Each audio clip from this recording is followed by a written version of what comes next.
नमस्कार प्यारे बच्चों, प्रस्तुत हूँ मैं आपके समक्ष कक्षा 9 गंगा पुस्तक के काव्य खंड का प्रथम भाग लेकर, जिसमें हम रैदास के पद के बारे में पढ़ेंगे। रैदास यानी संत रविदास जी का जन्म वाराणसी में हुआ था। उनका जीवन काल 15वीं शताब्दी सन 1388 से 1518 तक माना जाता है, क्योंकि रैदास जी संत कबीरदास, सूरदास के समय के कवि माने जाते हैं। तो इनके जन्म और मृत्यु से संबंधित कुछ लिखित प्रमाण मौजूद न होने की वजह से जो भी सुना गया उसके आधार पर उनके जन्म और मृत्यु का अंदाज़ा लगाया गया है। रैदास संत कवियों में गिने जाते हैं। उन्होंने बाहरी आडंबरों का खंडन कर मन की शुद्धता और आंतरिक भक्ति को ही सच्चा धर्म माना है। उनके अनुसार हमारे विचार, हमारी सोच, हमारे कर्म अच्छे होने चाहिए, यही सबसे बड़ी भक्ति है। रैदास ने अपनी काव्य रचनाओं में सरल व्यवहारिक ब्रजभाषा का प्रयोग किया है, जिसमें अवधी, राजस्थानी, खड़ी बोली और उर्दू फारसी के शब्दों का भी मिश्रण देखने को मिलता है। उनकी सरल ब्रजभाषा में लिखी भक्ति रचनाएं आदि श्री गुरु ग्रंथ साहिब जी में शामिल हैं और वे आज भी समानता, प्रेम और भाईचारे का संदेश देती हैं। उनकी रचनाएं रैदास बानी में संकलित हैं। इस तरह की विचारधारा के संत कवि थे रैदास जी। प्रस्तुत काव्य भाग में हम रैदास जी के 2 पदों के बारे में पढ़ेंगे। इन पदों में पहले पद में बताया गया है कि जैसे चंदन पानी, दीपक बाती, मोती धागा और बादल मोर का संबंध अटूट होता है, उनको हम अलग नहीं कर सकते हैं, वैसे ही भक्त से उसके आराध्य, उसके ईश्वर को अलग नहीं किया जा सकता। और इस पद में अनन्य भक्ति और आराध्य के प्रति समर्पण का भाव प्रकट होता है। इसी प्रकार दूसरे पद में भी आराध्य से भक्त का अटूट नाता व्यक्त किया गया है। वह तीर्थ और व्रत छोड़ सकता है, पर प्रभु चरणों की भक्ति नहीं छोड़ सकता। यह पद निष्ठा, विश्वास और अडिग भक्ति को व्यंजित करता है। भक्त की विश्वास को, भक्त की भक्ति को, उसके भक्ति के प्रति जो उसकी आत्मीयता है, जो लगाव है, जो उसकी भावनाएं छिपी हुई हैं, उसको व्यक्त इन पदों में किया गया है। तो शुरू करते हैं। पहला पद। अब कैसे छूटे राम रट लागी, प्रभु जी तुम चंदन हम पानी, जाकी अंग अंग बास समानी।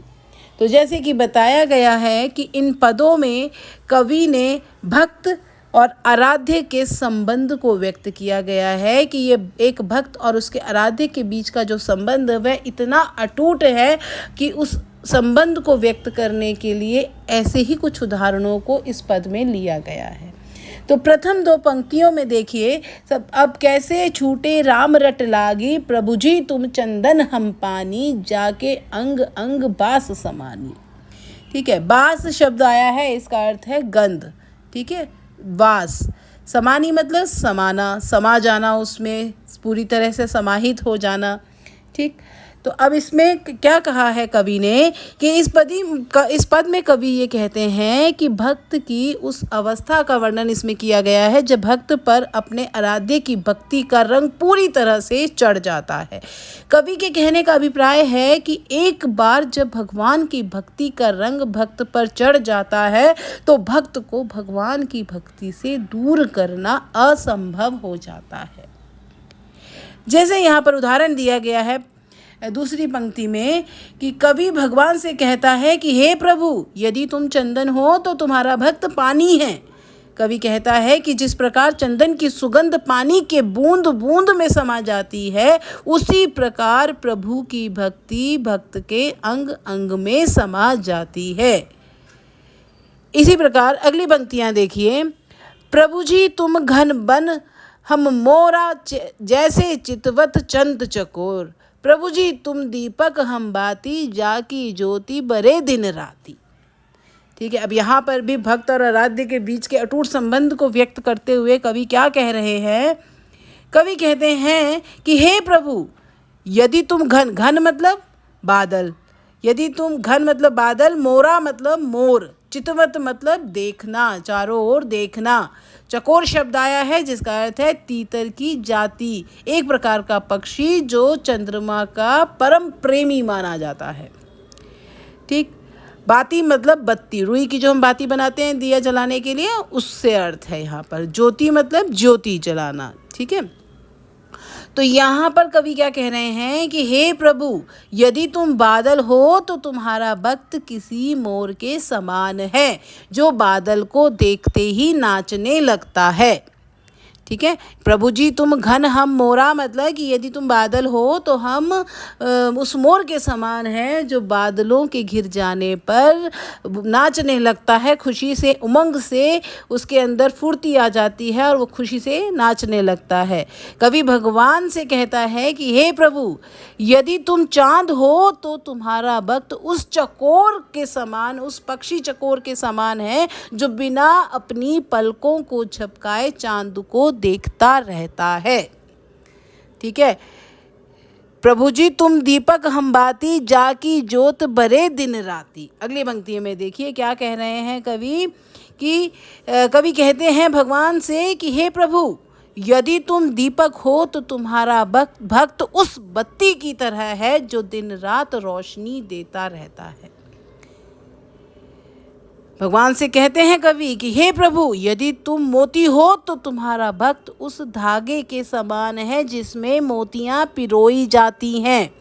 ठीक है। अगली पंक्ति में दिया गया है, प्रभु जी तुम मोती हम धागा, जैसे सोने मिलत सुहागा। कि हे प्रभु, अगर तुम मोती के समान हो तो मैं वो धागा हूँ जिसके अंदर वो मोती पिरोया जाता है, जिसमें पिरो करके वो सोने पे और सुहागे का, मतलब जब मोती धागे में पिरोया जाता है तो खूबसूरत सुंदर मोतियों की माला बन जाती है जो सोने पे सुहागे के समान दिखाई देती है। उसका असर ऐसा होता है जैसे सोने से सुहाग डाला गया हो, अर्थात उसकी सुंदरता और भी निखर जाती है। तो इस प्रकार इस प्रथम पद में कवि ने इस प्रकार बताया है कि किस प्रकार एक भक्त और एक आराध्य का संबंध है जिसको तोड़ा नहीं जा सकता। इसी प्रकार अलग अलग उदाहरणों के माध्यम से, चंदन और पानी के माध्यम से, और बादल और मोर के माध्यम से, चकोर और चांद के माध्यम से, दीपक और बाती के माध्यम से, मोती और धागे के माध्यम से इस अटूट बंधन को व्यक्त कवि ने बार बार किया है।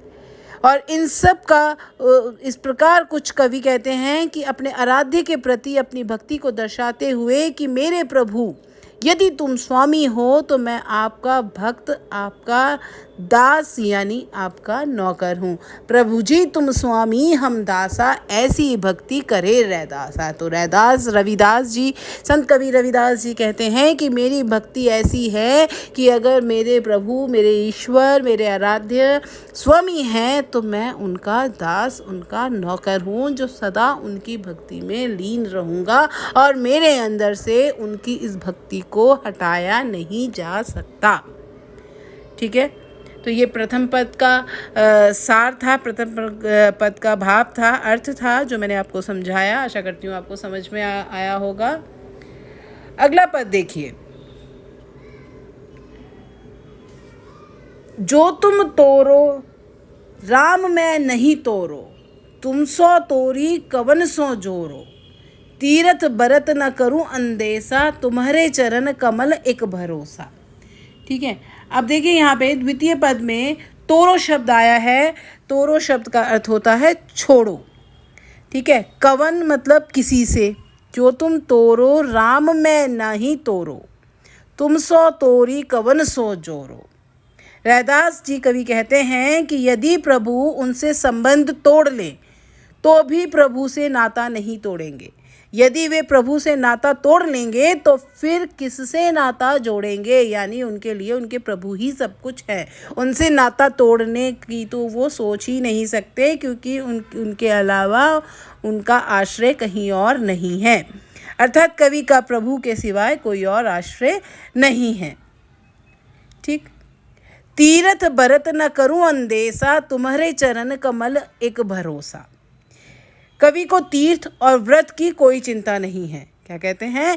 तीर्थ व्रत न करूं अंदेशा, तुम्हारे चरण कमल एक भरोसा है। कि ईश्वर के जो चरण कमल है वही रैदास संत कवि, उनके भक्त जो हैं उनके लिए वही एक भरोसा है, वही एक जीवन का आधार है उनके लिए। उसके लिए वो तीर्थ और व्रत उपवास सब छोड़ने के लिए तैयार हैं। ठीक है, तो कवि क्या कह रहे हैं? क्योंकि उनका एकमात्र सहारा प्रभु के चरण कमल हैं, अर्थात कवि के लिए एक बाहरी धार्मिक कर्मकांड का कोई मायना नहीं है, बल्कि प्रभु की भक्ति ही उनके लिए मुक्ति का मार्ग है। कवि कहते हैं कि जहाँ जहाँ भी वे जाते हैं वहाँ वहाँ प्रभु की पूजा होती है। प्रभु के समान कोई दूसरा देव नहीं है। कवि की यह धारणा सर्वव्यापक ईश्वर को दर्शाता है। जहाँ जहाँ जाओ तुम्हारी पूजा, कवि क्या कह रहे हैं कि मैं, हे ईश्वर, हे मेरे आराध्य, जहाँ जहाँ मैं जाता हूँ वहीं तुम्हारी पूजा होती है। तुमसा देव और नहीं दूजा, यानी तुम्हारे जैसा कोई और देव, कोई और ईश्वर, कोई और प्रभु नहीं है। मैं अपनो मन हरि से जोरो, हरि से जोरी सबन सो तोरो।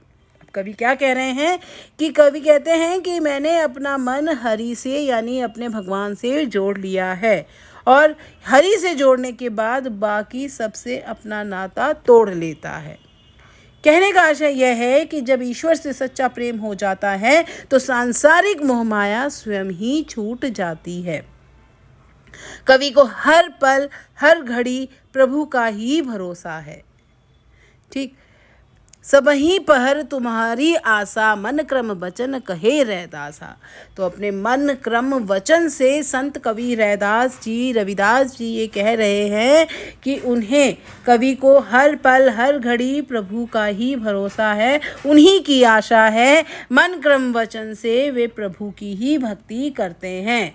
रैदास का सभी को यही संदेश है कि भक्ति हो तो वैसी हो कि उसमें उसके आराध्य से भक्त को अलग न किया जा सके। ठीक है, तो इस प्रकार आपने देखा कि दूसरे पद में किस प्रकार जो कवि हैं उन्होंने अपने संबंध को, ईश्वर से अपने संबंध को इतना मजबूत बताया है कि उससे तोड़ने की कल्पना तो वो कर ही नहीं सकते, क्योंकि उनके लिए उनसे बड़ा आश्रय या उनके अलावा कोई और आश्रय, सिवाय कोई और आश्रय नहीं है। ठीक है, और उनके लिए, उनके चरण, ईश्वर के दर्शन करने के लिए, ईश्वर के चरणों पे जाने के लिए वो हर प्रकार के तीर्थ व्रत उपवास तोड़ने के लिए तैयार है। और जहाँ वो जाते हैं उन्हें उन्हीं की पूजा दिखाई देती है, उन्हीं की पूजा की जाती है, और उनको उनके जैसा देव और उनके जैसा आराध्य कहीं और कोई दिखाई नहीं देता। और वो इस प्रकार कहते हैं कि मैंने अपने मन में ईश्वर को इस प्रकार बसा लिया है कि अब उससे मुझे अलग नहीं किया जा सकता। अब ईश्वर से मेरा नाता नहीं टूट सकता। सांसारिक मोहमाया सब मेरे लिए बेकार है, मेरे लिए सिर्फ ईश्वर की भक्ति ही सर्वोपरि है।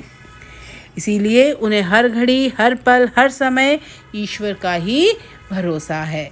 ठीक है, हर तरह से उन्होंने ईश्वर को ही अपने मन में बसाया हुआ है। इस प्रकार आपने देखा कि मैंने रैदास के प्रथम और द्वितीय दोनों पदों को आपको समझाया है। अगर फिर भी कोई पंक्ति, दोनों में से किसी भी पद की कोई पंक्ति आपको नहीं समझ में आई है तो कमेंट बॉक्स में आप मुझसे पूछ सकते हैं, प्रश्न पूछ सकते हैं। मैं आपके प्रश्नों के उत्तर अवश्य दूंगी। इसी के साथ आज के लिए समाप्त करते हैं। धन्यवाद। Bye bye.